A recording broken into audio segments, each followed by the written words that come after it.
Apple actually just created a new platform. They're saying it, but nobody's really listening. People are like, oh, it's an entertainment headset. Look at these quart-sized teeth. It's like, no.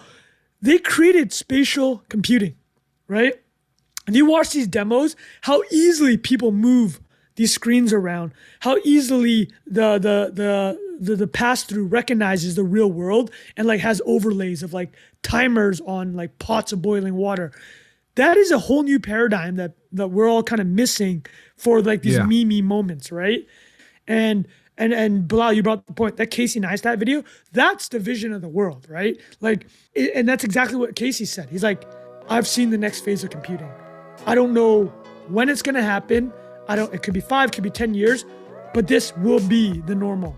And that's what I felt when I saw that. I'd like you guys' thoughts on that. Well, welcome to another episode of Not Investment Advice. You got Trung Phan, Jack Butcher, Bilal Zaidi. What's going on, boys? Lots to talk about today. Let's get straight into it. Adam Neumann is trying to buy back WeWork. How back are we, lads? This is where are we in the frothy, low interest rate, zero interest rate environment? Like, where are we compared to the past? Because this is mental. Well, here, let me hit you guys with the brief meme of the week. There we go. Everybody's making these Adam Neumann jokes, right? They're cutting out the Wall Street Journal thing. I'm just going to go to the classic disappointed Indian cricket guy. I also love there's a Pakistan flag in the back, so I'm not sure which, is he Indian or Pakistani? Do you know? No, I think he's a Pakistani accountant that lives in Hong Kong, works for KPMG. We're actually friends on Twitter. But that's amazing. So that's hilarious. For the listeners, the tweet reads, Masayoshi Son, who lost $16 billion investing in WeWork, seeing Adam Neumann in talks to buy the entire company back out of bankruptcy for $1.69. I don't actually know if it's $1.69, but I can give you guys the numbers. Yeah. It's close. So we all know the story broadly. Here's the broad outlines of the story. Objectively speaking, Adam Neumann must be the most charismatic person that's ever lived in the history of mankind. Like, this dude's ability to walk in rooms and continually raise money, no matter what he's done in the past, it's next level. It's like, like we're talking about, like, did you guys watch We Crashed? I actually didn't watch the whole thing with Jared Leto. I actually did. I actually thought it was pretty good because there were a few of those out at once. The Uber one I couldn't get through, but That's Spotify right. I couldn't get through. But this one and the Theranos one, they were both pretty good. Well, the reason I bring that up is because it's more like true crime. You know, it's more like true crime. That's why it makes it good. I'm saying is like Jared Leto, extremely charismatic guy. Adam Neumann's way more charismatic than Jared Leto, dude. Like, you're telling me this guy raised $16 billion off of a 45-minute conversation with, Masayoshi Son's also just on a whole. He was flinging out those bags, to be fair. But still. He's flinging out the bags like peak ZERP vision. So let me just clap it with this. Massive. What I love about this is the symmetry.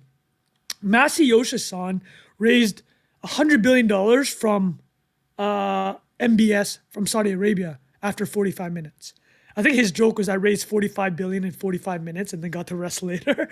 And then, he just got hit with Adam Neumann. So, game recognized game, right?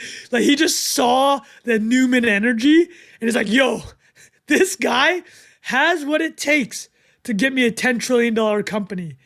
And, I'll ask you guys, because you lived in New York. WeWork didn't come to Canada for a long time. But WeWork's a decent business, right? Like, if you just strip out all the brand itself was incredible, right? And it was fun to work there, but it was clearly, it felt like peak subsidized. You're getting more value than it's worth sort of vibe. Did you use WeWorks? Did any of you guys use it? I would go to meetings there, but I never had to. And I remember going to Startup Weekend. Yeah, did you go there? That was after their sort of cost cutting stuff. So it was a bit shit by the time I joined up to it. It was like, I remember it was like this glass box. It was maybe 15 square feet. It was like a box with a desk in it and glass walls, and every other adjoining wall had a person on the phone. Like, it was salespeople around me on the phone all day. It was like in an echoing glass box. I was paying like, I don't know, $1,300 a month or something for it in New York. But it was like to have an address and do like fake meetings there when I have to to make it look like you Hey, meet me. What was the address? Like, you just send the email, like, meet me on like West 40. I don't know. It was like 200 Water Street. I think it was like down by Wall Street. Oh yeah. Oh, that's respect. 200 Wall wait, I Street, got a New question. York, 100. I can't remember the rest. I got a question for have you, that Jack address Butcher. there, man. Feels legit. Is it better than is Soho House much better than WeWork? Well, I don't think they're comparable. It's like impossible to work in Soho Yeah, House. you can't Like, even work at Soho House. They don't want your laptop out most of the You time. got these like what? Is it pure slouched. socializing? Well, you can work, but it's not built for it. It's just like Okay. soft beanbag chairs and stuff. And then it's like you can't use the laptop over there. You can't answer the phone there. You got to like, yeah. But they're So easing up on that too, because I think people are, all right, if I can't just. Not many people know how to fill a day 8 hours without looking at a Without screen. fake meetings, right? Yeah, Without fake meetings and emails to answer. Well, that's why when WeWork comes back. All right, so here, let me just finish a thought. It got up to 47 billion on paper valuation. That's what to try to go public with 2019, which is just, I mean, that was an error, right? Just incredible, man. Community adjusted EBITDA, right? EBITDA, yeah. Did you guys ever watch the videos of, was it summer camp they used to throw? Did you ever see the videos of that? I mean, because that was when I just moved there and I went to this thing. They used to have startup weekend here, which I don't think it was always hosted at WeWork, but it wasn't like the same company, whatever. And all of those guys that used to run that were just these great guys. Like, I still chat to some of them now, but they're just the most fun party guys that also like knew how to code and like would build stuff. But they would be they would invite me to these summer parties, the summer thing. And I was like, the videos I would see, I was like, oh my God. Not only was this peak subsidized tech on a bull run where we didn't even know it, but also it was like, well, I can't even say this on the pod. Really. There was stuff. People were doing wild stuff that you would be very careful. People were doing stuff nowadays. like they're doing on their Apple Vision Pros right now. Yeah, you know exactly. what I'm saying? There you go. Yeah, know what I'm saying. Exactly. Yeah. But I will say this is a summary from Andrew Guzdecker. You guys know him, the micro acquire, or maybe it's called Acquire. This is like it's not supposed to be a funny tweet. It's just a good summary. It's like, build tech startup in air quotes, and I love that it's in air quotes because obviously it's not a tech startup. It was a real estate, quotes, right? It was a real estate releasing company that like put a kombucha tap and like called it tech. Exactly. And then raise billions, fail miserably, screw investors, get fired, become a billionaire, startup goes into bankruptcy, buy back startup for pennies. You can't make this up. But so I think WeWork is a pretty mad. I mean, to come full circle like that is pretty mental. Do you know what I mean? So. I don't know. Is there anything else to talk about now? I know it was fresh off the press. It went into bankruptcy, so it went from 47 billion down to 47 million after it SPAC'd. So under 50 million. That's insane. But then also so much debt, right? Because of the leasing situation. That's absolutely incredible. So also SPAC. It's crazy. Just the word SPAC brought me a chill. I know, there, right? Man. Oh, I love how WeWork got SPAC'd. And then the last thing I'll add is that it sounds like Dan Loeb, big hedge fund manager, might help Adam Neumann finance, because you basically got to buy up all that debt. But what's crazy is this: if you can refinance all that debt, because all these banks and mortgage financiers, the rates went up, everything got thrown into like this madness. So TLDR, Adam Neumann very conceivably in a couple months might be walking away with WeWork for like pennies on the dollar, but it sounds like they're trying to stonewall him like out of spite. Anyways, let's do that. That's wild. Isn't it just like a non-viable thing? It's just like you have to just start up a new cycle of like social manipulation to. No, well, what's going to happen is that you're going to. What's going to happen? Yeah. Well, the thing is, if you refinance, because these banks are going to be hurting, right? Because they're sitting on all this, like they've lent all this money, and it's like the whole joke, right? You owe the bank $100, you're in trouble. Right. But if you borrow a fucking $1 billion on the bank, they're in trouble, right? So I think that's what the situation is. All right, Apple Vision Pro, boys, what a crazy, like we've talked about on the pod already, obviously, but stuff has been coming out since then. Like we've seen 1,000. Videos been made about it. Casey Neistat, I shared that in the Telegram because I thought he did a really amazing job. Because people in Telegram, I will say, we haven't been sharing much. Like we used to share like memes and stuff in there, and we haven't done that for a while. So I wanted to share that in there. I thought that was a really good summary because he actually apparently edited the video on Apple Vision Pro too. I don't know if you knew that. Good story. Yeah, good story. Though we'll get onto this in a second, but from what I've been reading from different people, a lot of people are saying that I've actually seen quite a few people saying they're going to return it, even though they think it's an amazing device, just because their primary focus was going to be to try to use it for work. And they're saying for work, it might not be the best thing, but entertainment wise, it might be. But yeah, maybe we can get onto that in a second. Can you tell me what you've heard about the work angle? Because I've heard the same thing.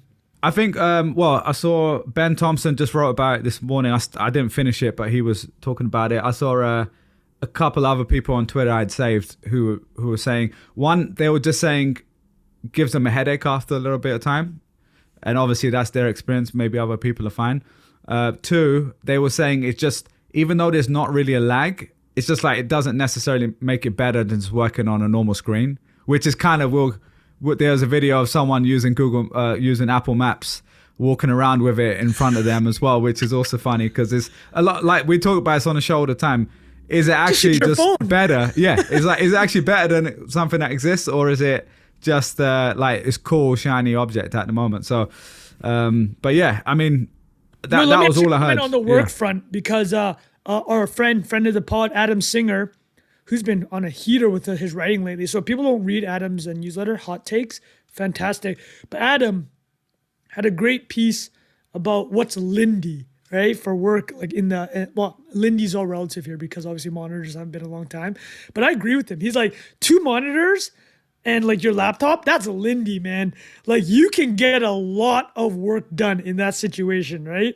And it sounds like the problem with Vision Pro is, like you said, Bilal, it's great for entertainment. It's because you're watching one thing. But the thing with multiple monitors is you want to be able to see many monitors, high fidelity, and the Vision Pro, because right now you can only put actually one max screen into the AVP, field of vision. And it sounds like they didn't optimize for work at all, which, to your point, Bilal, I mean, entertainment is what they're going for, right? Like, and you can see from the ads too, right? Like the ad that's been doing the rounds. The airplane one was a great ad. Did you see that as well, Jack? Yeah, it was just like them showing. I think I've seen a picture of it. Yeah, just watching a film on the plane. Yeah, right? basically, it says turn. Basically, it's like looking at a projector cinema on or a something. plane. Yeah, right, theater, exactly. And for that, I mean, I literally just bought an iPad. I'm super late, but like just for planes. Like I don't use it for anything else. And now I'm like, damn, I should have put that $800 towards a $4,000 device. But no, for like entertainment, I can see it looks pretty incredible. Like a lot of the I saw one guy's demo. He's like walking through his house and he's got stuff like pinned up against the wall, and he's got that was like a great demo. Yeah, like a recipe above, you know what he's making on the cooker or whatever on the stove. And so like that, at least that was kind of an interesting. That was different to like what we've seen elsewhere. And Jack, you've got one of the Meta. Is it a Quest? Is it called, right? Yeah. So I'm assuming you can't do that because you can't like pin stuff in the room the way they do it. Pass-through's not nearly as good. That's the thing. It's like I honestly don't even really know the capabilities of it. That's how few times I've used it. Yeah, I could imagine. But that's the stuff that looked quite impressive to me because I could see it really feels like you're in like a 3D world in a way, which is cool. But again, a lot of it feels like very cool for the moment. The current use cases, they're just like, oh, it's fun to have 4 different things. I can turn left, there's a screen. There's right, there's a screen. Mm-hmm. But in reality, like, I don't really want 7 screens around me. Right. You know? Like, I'm already trying to be around less screens, but maybe that's also me as well. So it's just like, I don't know. Yeah, there's also a video here of all while you guys are talking about it, I'm just going to share the screen because this is like the stuff people are doing, man. I mean, can you guys see my screen? I mean, average day for an Apple Vision Pro owner. This guy's in the shower. You know, just having a great time. People getting a haircut with it. I mean, like, there's absolutely no reason someone needs to be at the gym with an Apple Vision Pro, man. Like, doing a bench press. I mean, it's absolutely ridiculous, man.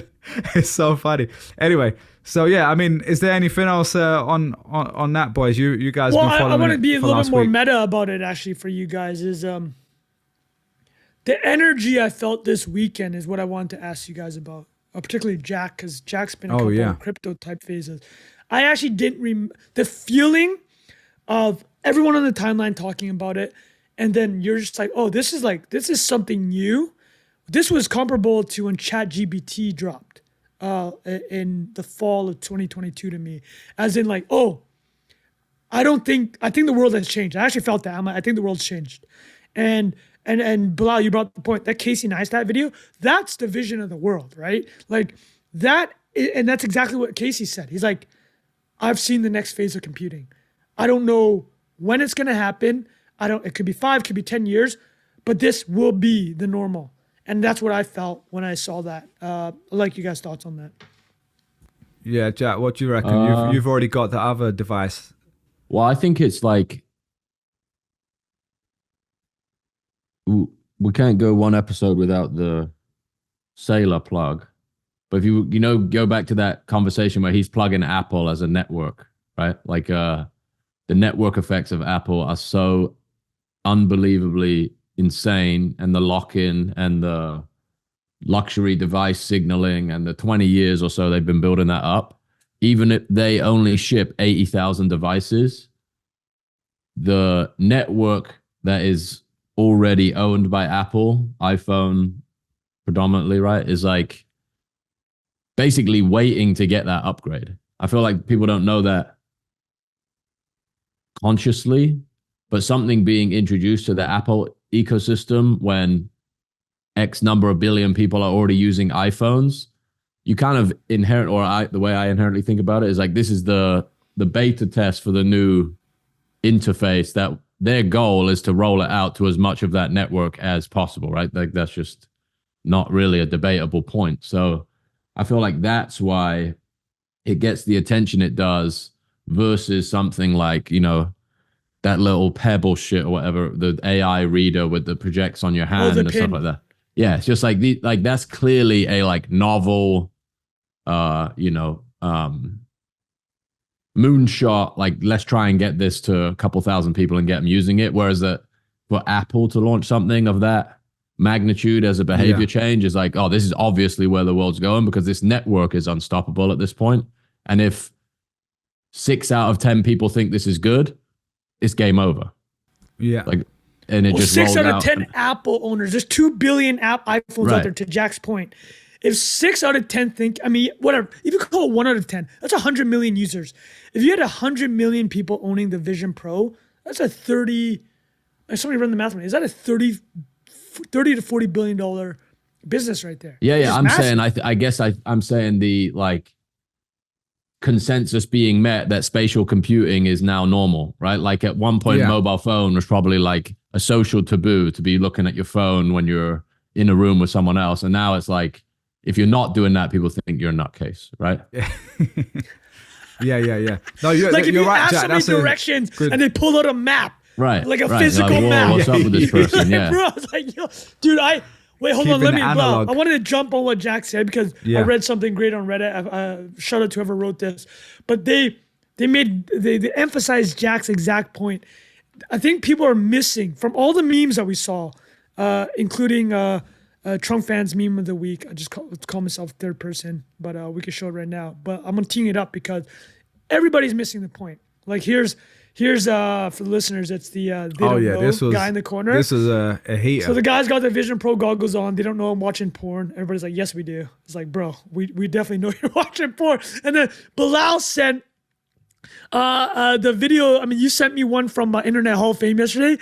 Like, we're talking about the jokes. Some dude made a TikTok video. He's like, man, I haven't taken these goggles off in 72 hours. Pans around his room. It's just like used tissues and like lube.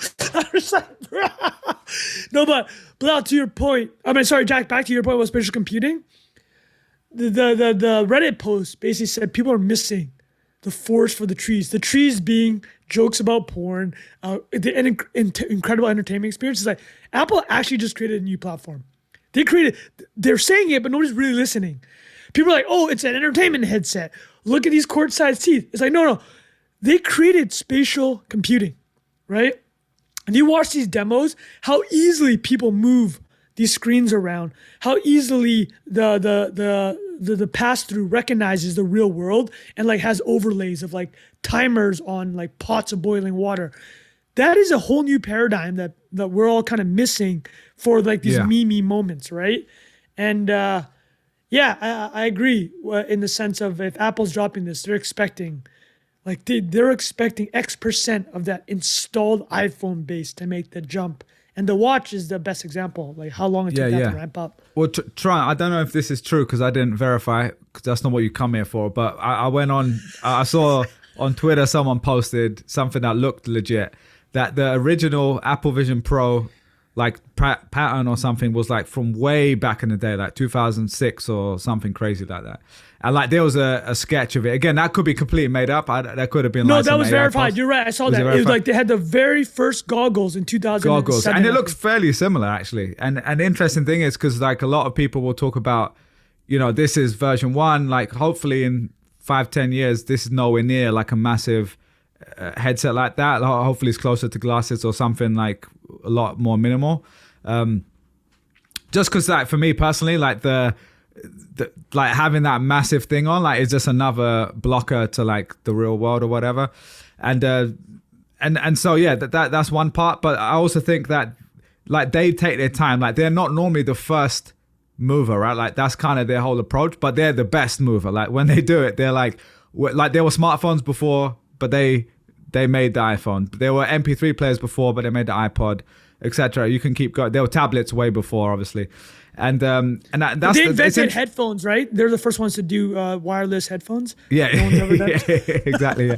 But it's interesting what you said there about like they invented a new thing here with spatial computing. So that statement is an interesting one because I kind of agree with it. But taking the other side, like first of all, I haven't used the Meta stuff to know enough. Like if they have that equivalent kind of like pinning stuff in the room sort of thing, maybe they have something like that. I'm not sure. I doubt it's at that level because the Apple stuff seems really next level from everyone who's reviewed it. But again, it's like that's what Apple does in an incredible way. Like they wait for years. There's been, you know, mixed reality, virtual reality, AR going on for ages, right? Their headset itself looks not too dissimilar to other VR headset in terms of like the big goggle style thing. But because it's Apple, like they convince us at least that we creating a new thing, and they do that every time. It's like this is a revolution. What the example I'll say on the flip side is we all just kind of believe like their thing of like we make it. We like make something better. Like for example, iPod as a perfect example. I love the iPod. It was incredible at the time. But objectively speaking, that UI, like everyone talks about it like it's the best thing ever.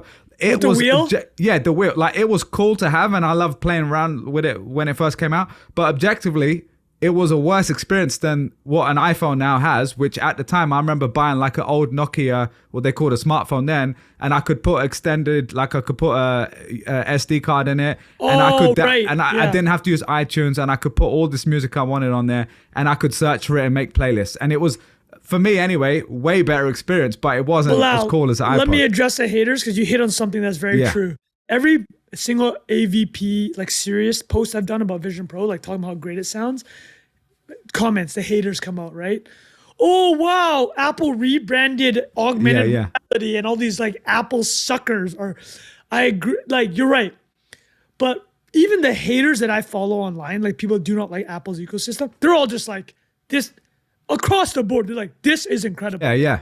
It is very clear that Apple has achieved something here with 100%. The instant eye, like you know how like with the smartphone you use the touchscreen, like the eyes and the finger input now. They're like, this is truly next level. And I'll bring up a point that you brought up. You talked about 2007 that patent that Apple had. Well, I don't know if you guys read the Vanity Fair article with Tim Cook. So Tim Cook, Nick Bilton wrote a profile of Tim Cook the day before it dropped. So Friday it dropped, Thursday he wrote, Friday morning he dropped the profile. Tim Cook, so for people who don't know Apple, their entire culture is demoing. So if you're Steve Jobs, like our boy David Senra does the Founders Podcast, he often talks about how, it was mentioned from a book, but a former product guy at Apple wrote about working with Steve. And he's like, Steve was the oracle. Like you would create a physical product, and like your entire job at Apple was to get in a room with Steve and to demo him this product.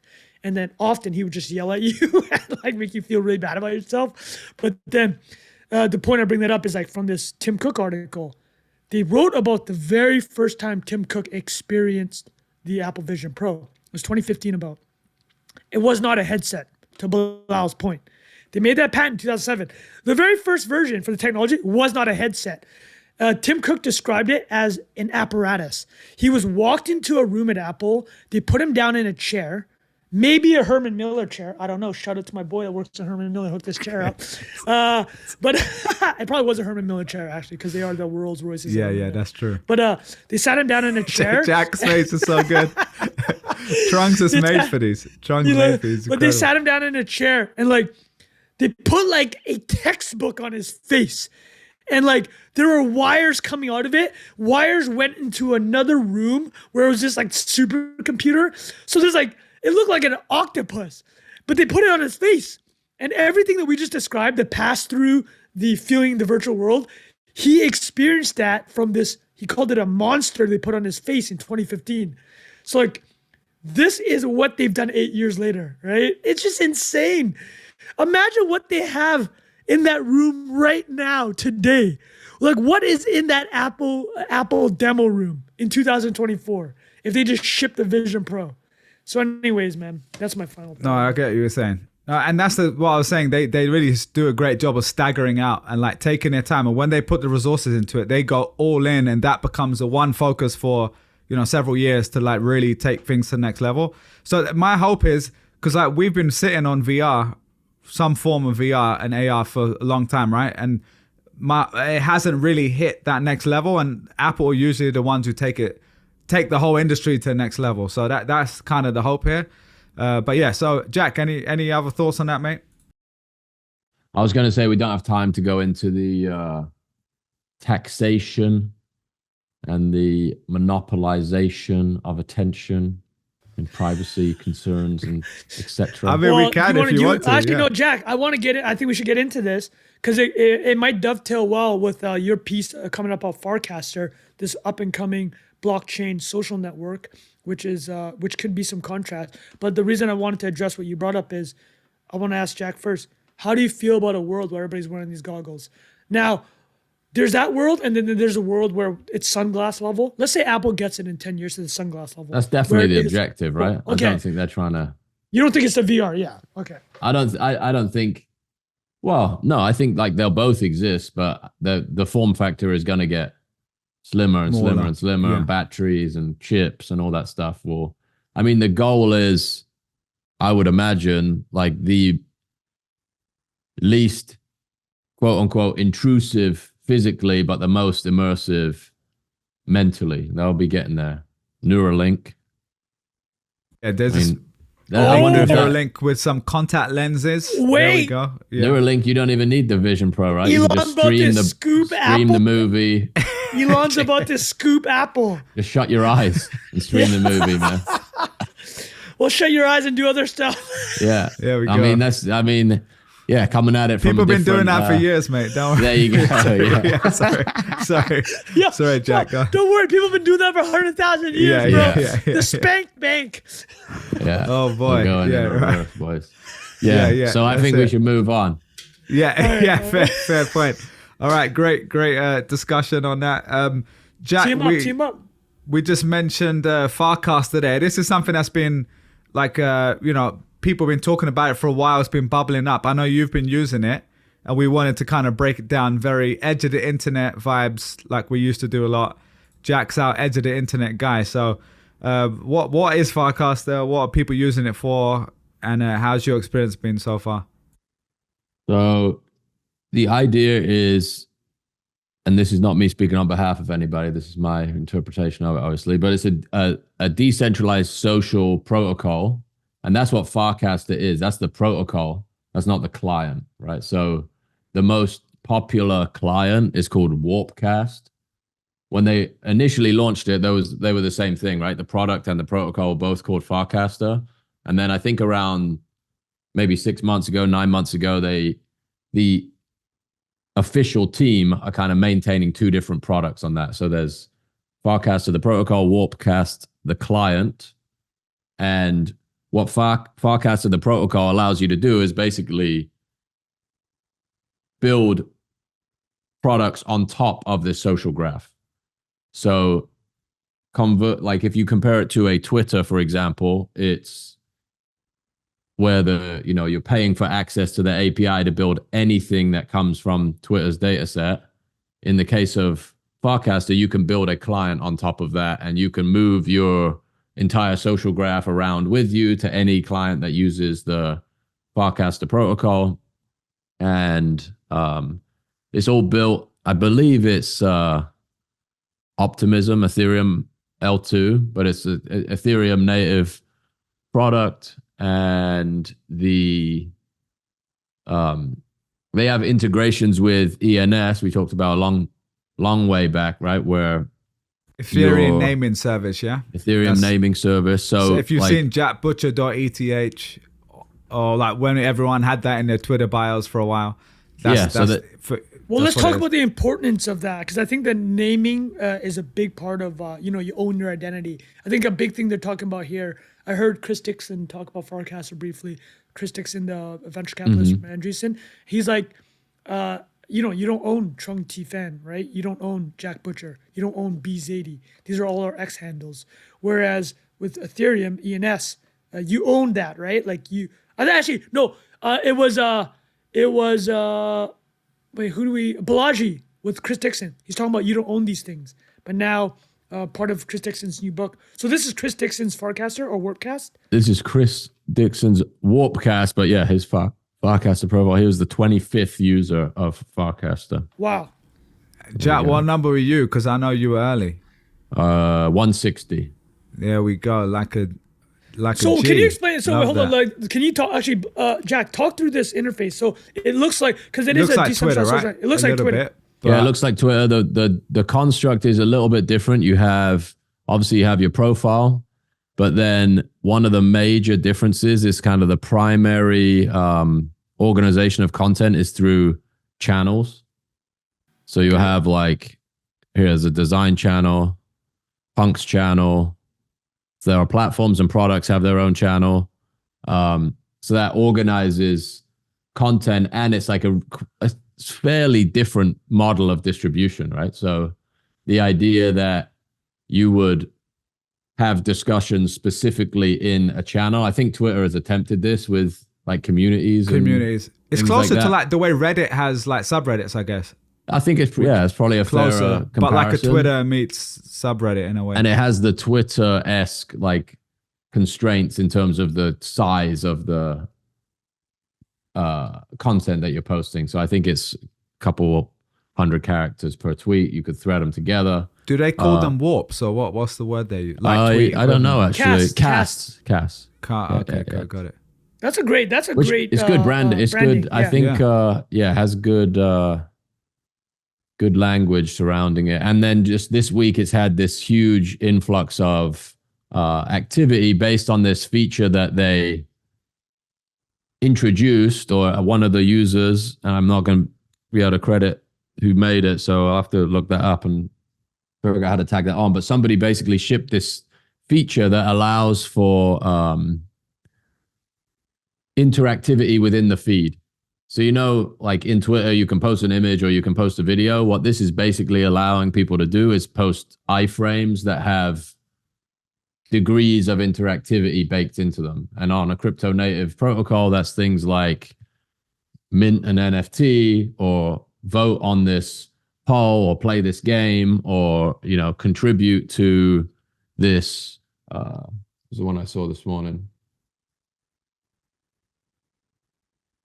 It's called frames, by the way. They're called frames. Frames. They're like relatively restrictive in what you can do, but just being able to add interactivity at a different level within a timeline has unlocked all of these different applications. And this is not a new idea, right? Facebook has been doing this for a long time, where like you play a game within the post, or like there are all these quizzes, and back from, what was the name of that? BuzzFeed days. Like you have this level of interactivity beyond just the content that people can design. Well, they even had like the Farmville stuff as well, like the games they would have and stuff like that. So it's a kind of a similar like moment in time to that, but it has like these crypto rails underlying it. So there's like the ability to have like permissionless value exchange happen between those things, as opposed to like a Farmville where you're like getting the coins that exist only in Farmville, for example. So people are like finding ways to spin up product market fit for crypto native products, and it's bringing a ton of traffic here, because it's also removing some of the friction associated with like launching an NFT collection, for example. Is like you go out of Twitter, you would connect your wallet to a site, you mint the token, you go to OpenSea to look at it. Like this consolidates at least the first half of that process into like one action in the feed. And there's a lot of it is like people messing around with incentive design, and there's a good amount of noise surrounding it right now, but there are some cool applications where, for example, a couple of the things that have been built around some of the visualized value projects over the last couple of years, like community built tools and things like that, are now possible in the feed itself. So like, I'll give a very specific example. We had this one tool where we built a site where you could upload an image and it would recolor the template of the project in that image, right? So you go to another website, upload the image, get it, download it. And now this is like, based on the profile picture you have attached to your account, press this button and it will generate the image. So it's just these richer, more interesting interactions that have been made possible. And that is what has largely been attributed to like massive spike in user growth in the last week or so. And it's also just the frenzy of one person joins, that network effect, post on Twitter, pulls a load of people over. And there's also this like, there's a market that's popped up around the user IDs too. Because there's this inherent status game baked into like, you go on someone's profile and see the number that they joined at, and that's obviously huge. Crypto culture. Oh yeah, being early, early. So that's definitely driving a lot of it too. I think the long-term viability, Jack, just want to confirm this, is because it is decentralized, right? It is this idea of everything that's wrong with centralized social networks. You don't own your data, you don't own your name. It's like, this is the larger benefit here, because to your point, I mean, if it's just Twitter, but with less than 100,000 people, but a lot of them are crypto native, that's not super. I mean, even Dan Romero, the CEO founder, has even said that's not compelling. He wants to build a 100 million person, a social network, or build the construct of that. Yeah, so, I think what's interesting about it is like just the primitive of the social graph being open is like the second and third order effects of that. You have no idea what they're going to be. What could it be? Like people launching products off the back of Farcaster because they have such incredible access to the graph, the social graph they build at the wallet level too. So like, it's like this. The comparison would be an email newsletter subscriber versus a Twitter follower, for example, right? I would argue that you have centralized social follower, like way out on the, like how good of a connection you have to someone. And then you have email subscriber, which is like opt in, maybe read some of your emails. And then you have cryptographic address of somebody that opted into something that will receive things from you. So the ability to then like know the connections, like if you knew every newsletter that one of your newsletter subscribers subscribe to, you could perhaps create a better experience for them, right? Like the idea is that you have total visibility into the social graph of everybody connected to your stuff, and you can build things accordingly. Like some of the crypto native platforms in the last few months, Zora, I don't know if we ever talked about Zora, but that was a platform that I launched both of the big visualized value collections on last year. And they now have a follower graph that is based on who minted your work or who's interacted with anything you've shipped, which is a different signal than the like, right? And the interesting thing I think about how all of this stuff is fracturing and how behavior is changing on social is the economic signal is almost superseding the like now, right? With the algorithm paying less attention to who you follow and more attention to like what you actually do, like what you spend your attention on, what you spend your money on, what you spend your time on. That is a more truthful social graph than you opting into following people. What is with the Biden quote that we dropped a few few episodes ago. The once a month Biden quote. Wait, Jack, I think it's attributed to him. He's like, don't tell me what you care about. Show me your bank account and I'll tell you what you care about. Oh, okay. And the same thing can be said about your attention and all those. Well, similar to that what was Jack a Biden about. quote. I'm pretty sure. That was a. Well, actually, here, Bilal, I wanted to bring you into this because I think you could actually help us flesh out why this is actually. Take away the fact that you're not a crypto guy. Let's say I'm not a big crypto guy, as Jack is obviously, and this is an exciting new social network. But what is Jack's kind of touching on, is this a real threat to the existing social network system? So what I would say to Bilal's expertise is this.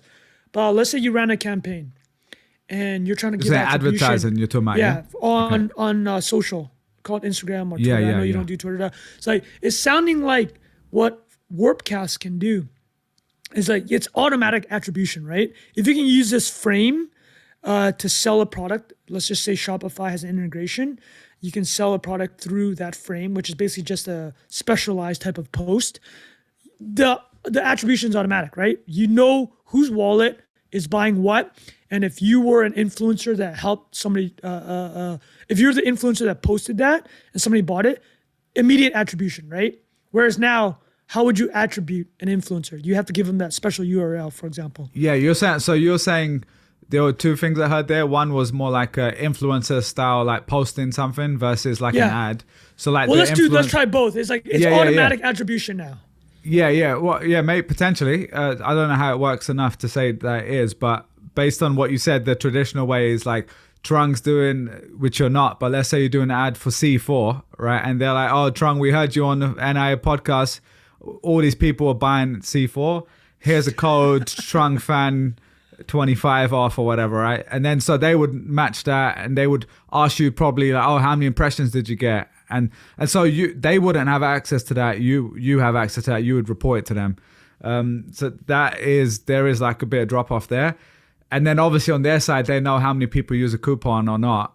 But that's only one way. That's only, if you think of like the overall marketing landscape, that's only like a very direct response, buy my stuff sort of marketing, which is only a sliver of what's really happening. A lot of stuff, as you know, is just awareness, talking about something. But can you do attribution? Does this model sound like now, you could potentially do attribution? Potentially. I mean, I like the idea of the transparent kind of graph like Jack was mentioning there. But I mean, the flip side is a user might say, I don't want my preferences to be like they want privacy around that. Let's say email newsletter. Yeah, the other thing is like it doesn't have to necessarily be that's a behavior in crypto where majority of people aren't using their real name as well, right? Yeah, true. Where it sort of abstracts that stuff away, or it's a different way to think about it, where it's like what some of the behaviors in crypto are like you get rewarded by a brand that is trying to get your attention because they are able to see your preferences in advance. It's like how this like, to me, this is what all the early airdrop behavior is around, right? It's like, we're going to give X allocation of this thing to this community of people and this project and this, because we think there's enough like overlap in values, or these people can help propagate this idea or this product. And that idea of not distributing from zero or scratch, or like buying ads against getting kind of close to that person, you have a much more direct way to attribute preferences. Yeah. That's interesting. Yeah. And somebody, sorry to interrupt, somebody's built a Shopify module into a frame. So I think like one example of how that would work is like attribution at the wallet level to somebody that bought like VV merch, for example, right? And then based on the fact that they're logged into that account, the next time they log into their feed, the frame would show them something specific to their set of behaviors previously. Yeah. Or even like, say you own NFT X, the custom output of this product is presented to you with a one-click checkout in the feed. You know what I mean? Because the data is that much richer and more transparent that you're able to like present something very specific to every user. Yeah, I get you. That makes sense. Now, is this stuff that cannot be done on traditional social network? Is this something unique to decentralized, Jack? Yeah, that's a good question. I mean, well, the idea I think is anybody could do this, but the portability of it is, I think, what makes people build against it. You know, like it's what like the open source software development process kind of gets you there in a much messier way, but it's like a really huge undertaking for like Twitter or Instagram to build this in and to be the like be all end all. Like you have to completely win or it's pointless, versus like, I don't know, the underlying network being on the currency that's everything's being transacted on is how these platforms, it's like developing a foundational layer, and then you kind of spur all of these different initiatives by people that can act permissionlessly. And then when something gets product market fit, somebody builds on that and builds on that and builds on that. They're like open source models of interaction versus like having one idea and trying to execute it as a large social network, and then if that behavior doesn't take off, you're back where you started. Jack, can I ask a question? You know, from your experience using it, like let's say you've got, I'm just making numbers up, 10,000 followers on there. 14,000. 14,000, all right, yeah. But a day ago, I think you said it was like a few hundred or something. It's gone up a lot in like a few days. Is that right? Yeah, this thing is definitely, I think it's crashing right now. I'm just trying to refresh it, but like they've had all-time high user day after day for the last week or so. And so the question I would have is, as someone who's making stuff on there, do you know how, like, if let's just say 10,000 because the number's easier, or in fact, let's just say 100 because it's even easier than 10,000. If you had 100 followers, do you know how many of them would see your stuff roughly? Is it like Twitter? Because the way I'm thinking of like older Twitter before they changed the algorithm quite a bit, that number could be you've got 100 followers, either 52 saw it or 10,000 saw it, you know, because it was into other people's feeds. And that was why, I think right now it's definitely a bigger percentage because it's like, I don't think the algorithm is as sophisticated as a Twitter, for example. I don't think it's like doing these calculations, A/B testing on the first 10 impressions. It may be doing that to some, like it may be doing exactly the same, but just probably not like a mature social network. Yeah. Right. The idea or the thing that I've seen over the past few days is like people doing these comparisons, and that's like the classic thing, right? It's like in this massive period of massive expansion, the audience of like they're very popular crypto artists that have 200,000 Twitter followers. They're getting more engagement with 2,000 followers on this platform, and that's also because everybody is crypto native there, right? It's like everyone's got a wallet. This little subculture that everybody cares about this stuff that's happening versus like, look at my Twitter following, probably 2/3 of them are like, what are you talking about most of the time? Yeah. So why do I need to buy a kettlebell? What am I putting underneath it? Jack, kettlebells are not for working out. What are you trying to tell me here? So it's like, I guess it's like, it's the density it's of like it a Reddit well, right? within a Reddit, you know? It's like the crypto subreddit with all these things splintered underneath it where the people that are involved are, you know, there's a degree of complexity to even getting it started. One other interesting thing they've done that I didn't talk about is they have this like in-app currency called warps. So you can tip, you get like certain actions cost you. Oh, nice. Like to start a channel will cost you, I think it's like 1 cent translated over. So it's like $100, I think, to create a channel for a year or something. So they're like monetizing it early too. And they have like actions baked into, I should have mentioned this earlier, like baked into the frames that transact within this like in-game currency. So if you're the person creating the content, could people tip you and stuff like that? Is it? And like even just by interacting, you're kind of gaining from that. Yeah, exactly. So there's like and they're just transactable difference among it's not like 10 cents, 5 cents. It's like this very interesting, almost like a in-game thing that you would have in a in a Facebook situation, right, where these things are transactable, it does allow you to reach people and transact outside of that. But there is something about that native currency that is interesting too. And that's a big difference, actually. Yeah, they get around the Apple thing with that, where to buy them, you click a button and it sends you an email.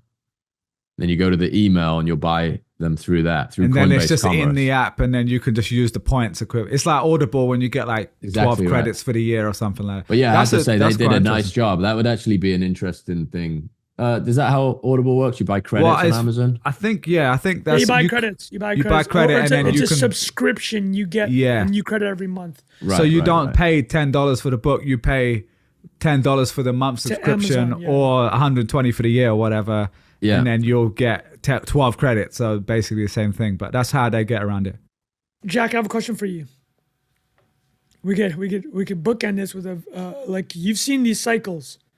You've been involved in a number of crypto things. Yeah. What is the energy you see here? What is the long-lasting potential? Yeah. Previous, you've been there, brother. I mean, like episode 0, I think we talked about BitClout, right? Yeah. That was one of the first episodes. Yeah. Which I think is like a fair comparison in the sense that it's a crypto product, but the entire thesis is different, right? It's like the market cap of an individual versus a network that is on crypto rails, but that's not apparent to you whatsoever. Like, I think it's number 55 in the App Store right now. So it's like you can get on there without even knowing that you're interacting with crypto. It's going to spin up the wallet for you. It's all happening in the background. And to me, the hype cycle is definitely driven by that feature, but you also they also had very like, I think I was on there maybe 18 months ago, and I would go back and read a good amount, but I didn't write a lot because it's just I didn't have the same network there. But like Vitalik's on there posting more on Farcaster than Twitter. A lot of Chris Dixon, Mark Andreessen, Balaji. Like there's a lot of personalities that there was this weird, I guess, difference in the amount of people being addressed by this. Like, you could have a conversation with people that on Twitter you probably just get lost in the noise, and that like I think helped keep the momentum going through until this like big inflection point with the feature. But it does that feel felt a bit like Clubhouse. Remember when we started the pod? We were in the room and Naval's talking about this, and Chris Dixon. That's a great comparison. And that was a big early thing, like, oh, let's go in there, we get access and hear all these different conversations happening. Yeah, I think I do think the sticky, interesting thing is all the crypto stuff that just couldn't happen on a Twitter or wherever else. But without those things, it still was. I think Dan actually said, even after this is not product market fit. Like, he's very, I think, objective and conservative about what it takes to build former COO of Coinbase, right? Yeah, so major crypto chops and I mean, what Jackie mentioned it earlier is like he said he personally onboarded the first 500 people. Like, and it might even be more than that, but he definitely he was on like Zoom call. His artwork. But did he walk you through like the whole nines? Like, that's amazing, man.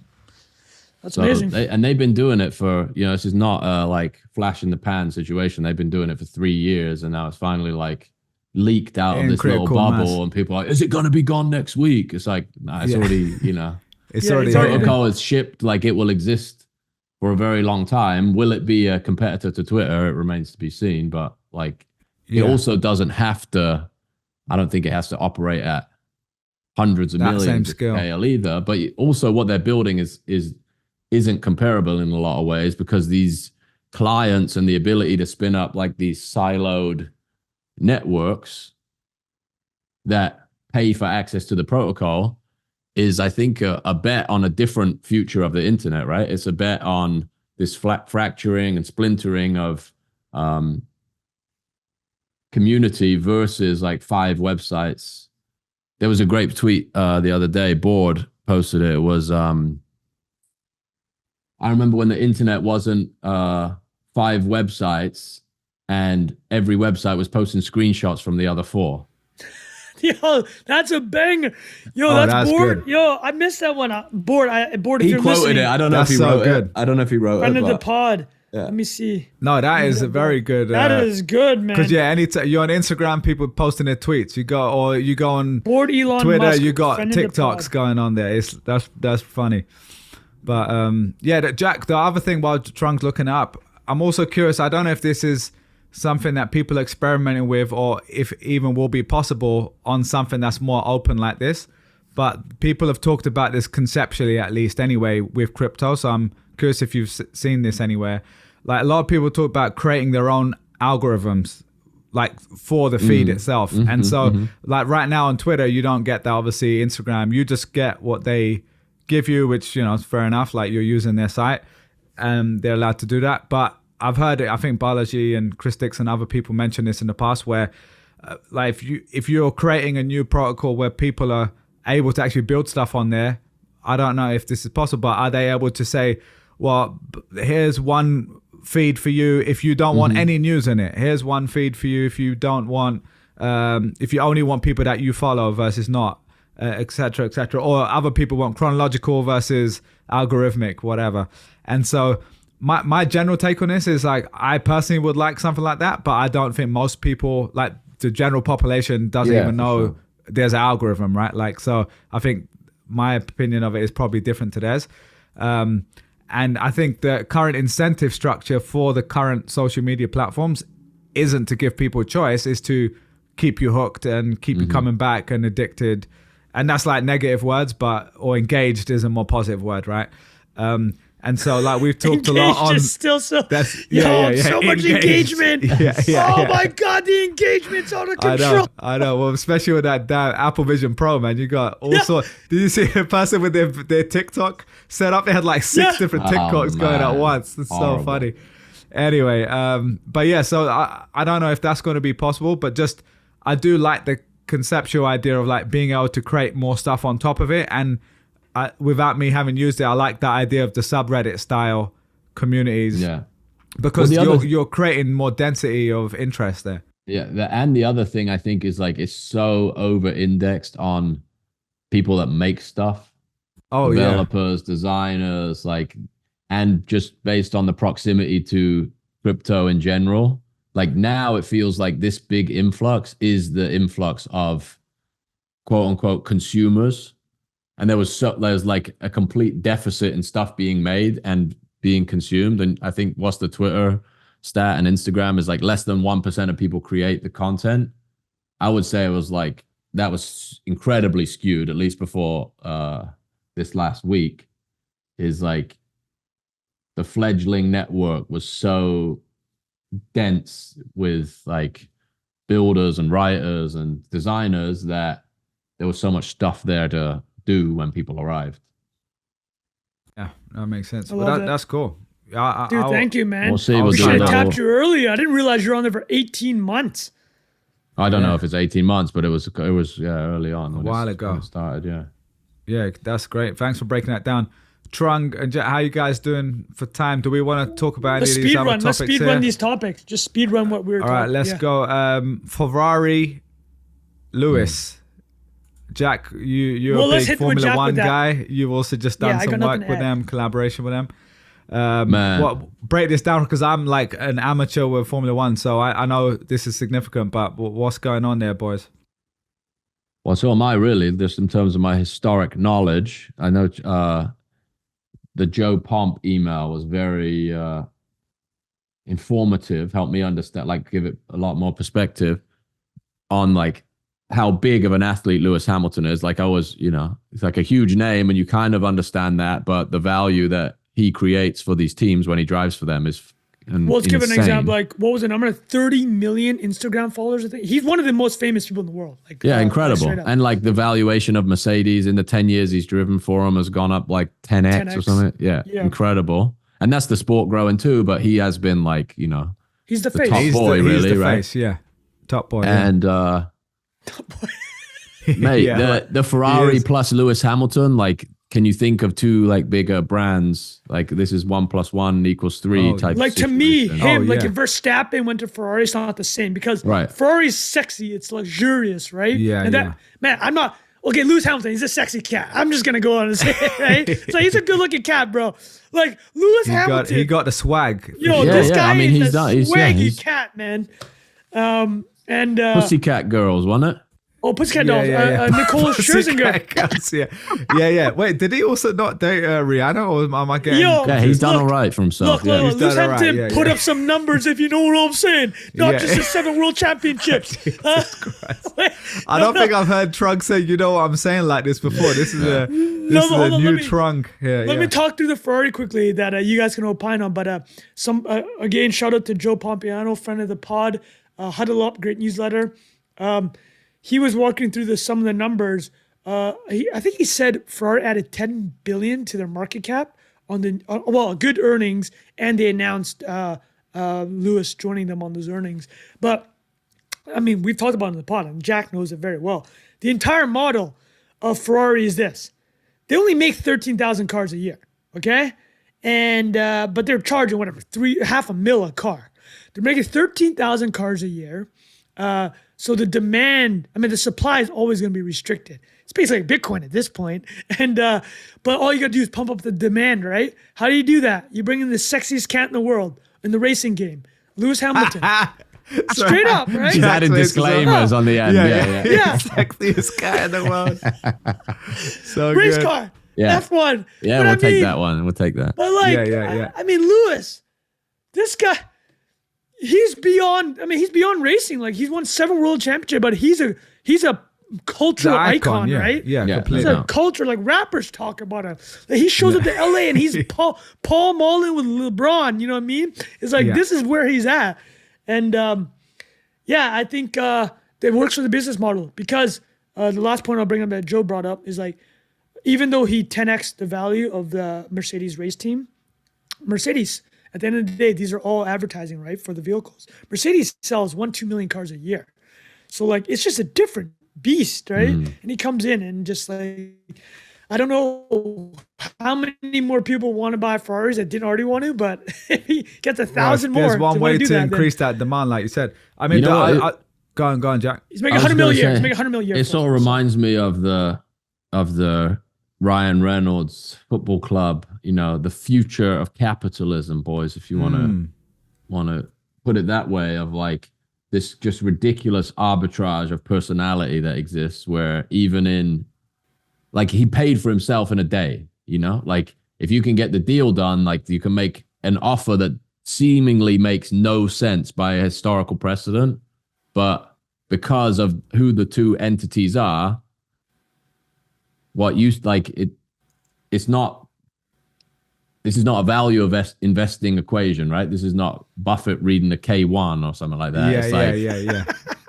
Get Buffett. But if he did, he'd be like, yo, this cat is sexy. Yeah. He's like, yo, well, I don't know what the intangible is on this. But yeah. Well, the reason I was going to ask, because I'm not a massive Formula One. Obviously, I know Mercedes, Ferrari. I know like the main guys. But in football terms, is there anything, or in another sport, let's say, my football, not soccer, is there an equivalent of like this? This is Messi. Much this of is a like change? Messi going. This is Messi going. It's like Ronaldo Messi going going to Man from- United.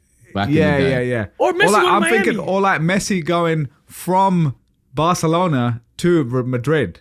Like right. a rival. If he went to Real, like the two best teams at that That's time. true. Sorry, Miami's an awful comparison because Ferrari is the most storied F1 race team, which is why But they've been like not as performant in the previous years, right?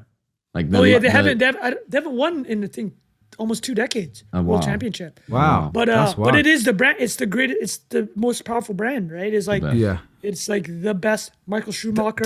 Does it happen a lot though? Like in Formula One, that a big person like that, and obviously not. There aren't many versions of him, but like a big person will go between like Mercedes and Ferrari. Is that like a thing that happens, or they just stay loyal for a long time? Do you guys know?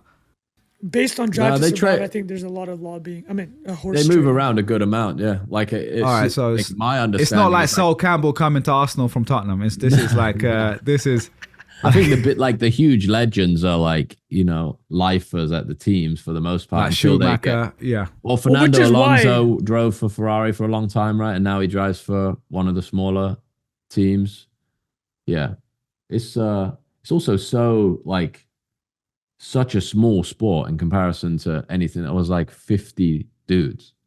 Yeah, that's true. The whole sport at the top level is and there's like three that are at the top, like the three or five or something like that. It's really unbelievable level of like, concentration. Concentration, exactly. Yeah, I think the only other one is like maybe tennis or golf or something. Like, I mean, there's way more tennis players, but like the top, I don't know anymore beyond the top 5 or 10.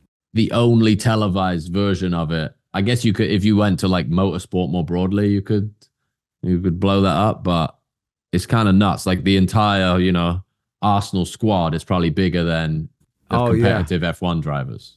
Crazy. That's pretty crazy. Yeah. That's a good way to put it. Including the youth team. Yeah. I get you. Yeah. That's great. Thanks for the breakdown, boys. I don't know much about it, so I'm gonna be properly watching it this year too, as well. Like I'm now probably for the work reason, obviously, but this too, I think will bring. Like they've just been stacking the headlines. F1, they're on the with the Netflix streak. Show, and then all that stuff that since Liberty Media, mate, printing, killing it. All right, but how do we want to call it there, or how you doing for time, guys? Do you guys want to talk about TikTok versus UMG? I don't know if we really want to talk about that. Should we say? I feel like we go on.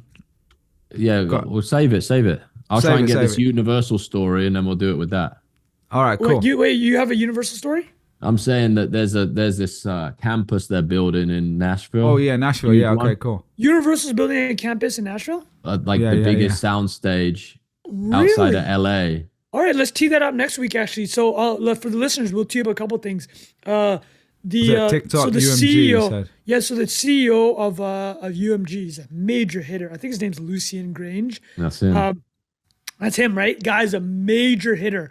Because UMG, so UMG, Warner Music, and Sony, that's the three-headed monster in music. They own basically all the publishing rights and catalogs for the biggest artists. Drake, Taylor Swift, but basically they pulled their catalog off of TikTok. And we can talk about it next week. And maybe there'll be a development between now and then. But Lucien just had a profile in the New Yorker. And there are some crazy stories about this guy. Serious hitter. Drake called him I'll give him a name drop. It's not talking about Drake again. No, I've already. No, I'm joking. All right. Well, it's a good way to bookend it. So we'll talk UMG Yeah, next that was week. good. That was good. Thanks for the Farcaster one was a good one as well. And nice to finish off on Ferrari. All right, boys, that was great. Hope you guys enjoyed that. And we'll see you guys next week. Cheers. Peace.